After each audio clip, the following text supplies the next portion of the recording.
take notes all the time, class. I know. All right. Once again, we have a representative from administration. His name is Kyle Button. He is the Vice President for Advancement. Like I said before, respect administration so long as they respect themselves and the position that they stand for. Need the writing utensil, please. Yes. Can somebody provide? Somebody have a clipboard or a hard? Okay.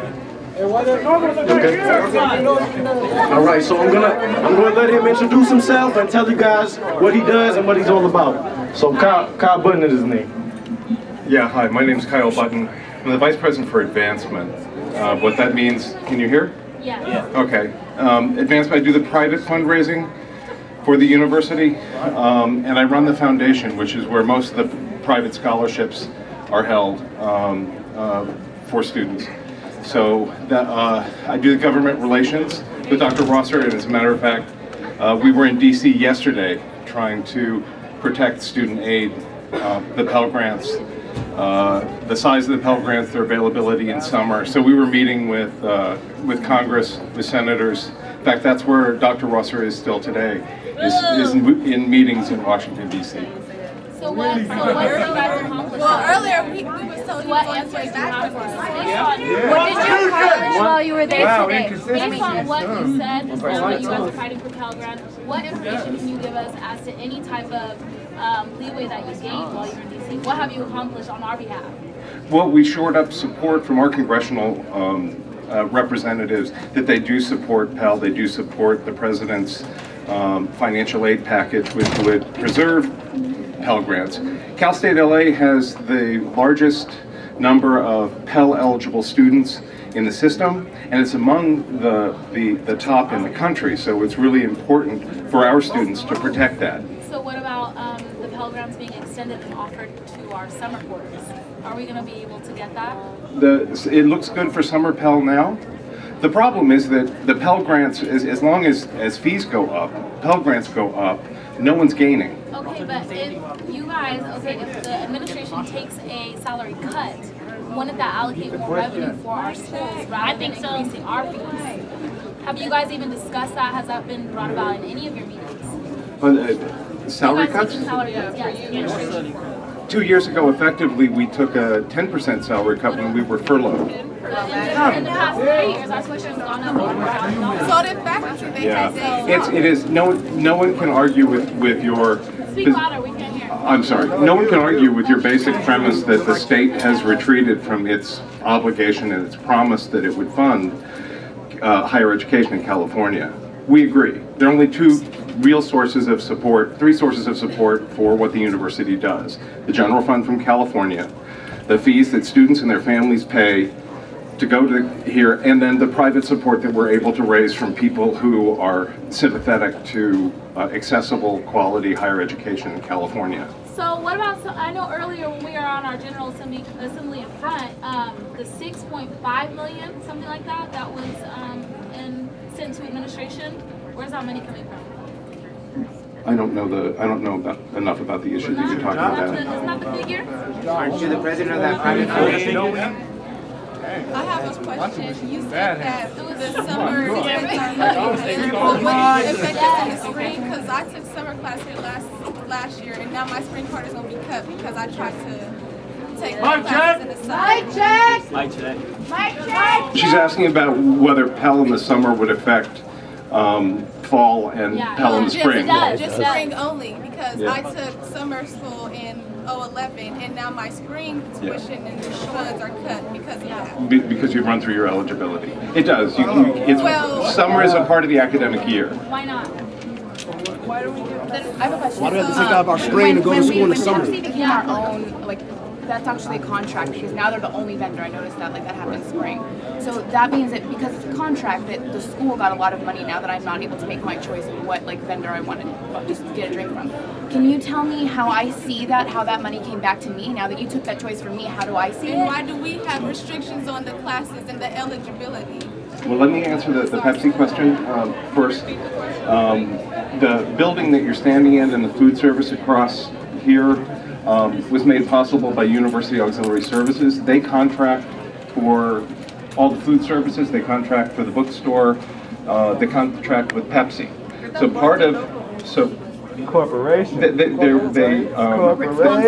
They have a contract with University Auxiliary Services to run the bookstore, and that money is actually paying for this building, for the services in the building, for the food services across the street. So where the contracted money goes is not to the general fund of the university, University Auxiliary Services. Can you please bring us a statement saying that? We would like to see the numbers. We can hear you say it, we want to see it. Transparency. Transparency. If the bookstore is going to stay here, we need transparency. So if we are going to move to a corporate or to a cooperative run bookstore by the students and the staff, before we do that, we want to visibly see the numbers of what's going in and out of this bookstore and where it's going. So you can tell us, but please bring us down the numbers also. And I believe I speak for everyone when I say we're here for education, not famous stars and Carl's Jr. Mike check! All right, so anybody that has any questions? You need to use this forum in order to be heard.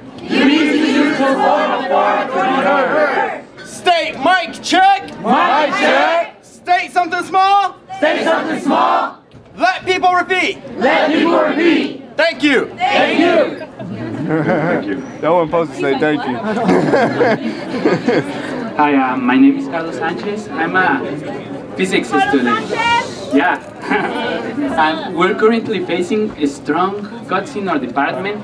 And yeah, and then it's like people have to wait years to graduate in order to achieve a higher education diploma.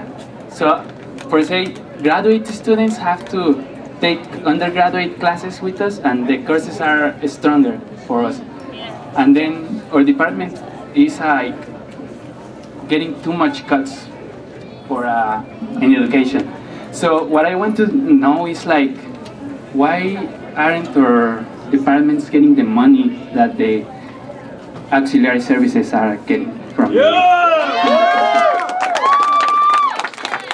The thing is that we are not anti-system. The system is anti-us. We are not against the government. The government is anti-us, so we have to change the system.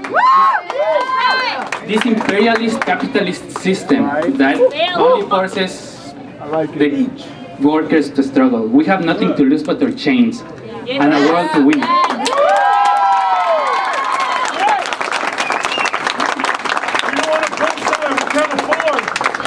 To the victory always!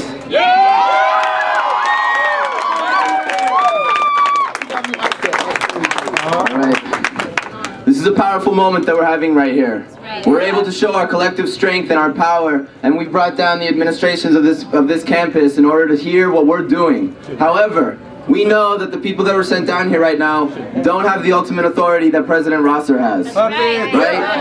We know that there's money in the system, just like we know that there's money in the state system, just like we know there's money in the federal system. But it's about misallocation. It's about going to the wrong places, right? So I want to reiterate exactly what we're doing here. This isn't just a Q&A forum, although it's great to be able to have all of our voices heard, and we're going to keep this General Assembly going, and everyone's going to have a chance to participate here. But right now that we have the attention of the provost, the provost isn't here anymore? No, he's man. All right. Well, at least we have the vice president here, so we're gonna keep it going this way. The people, the students, staff, and faculty that were here with this action have put together a list of demands and a statement on education. What we demand here is a meeting with President Rosser. We know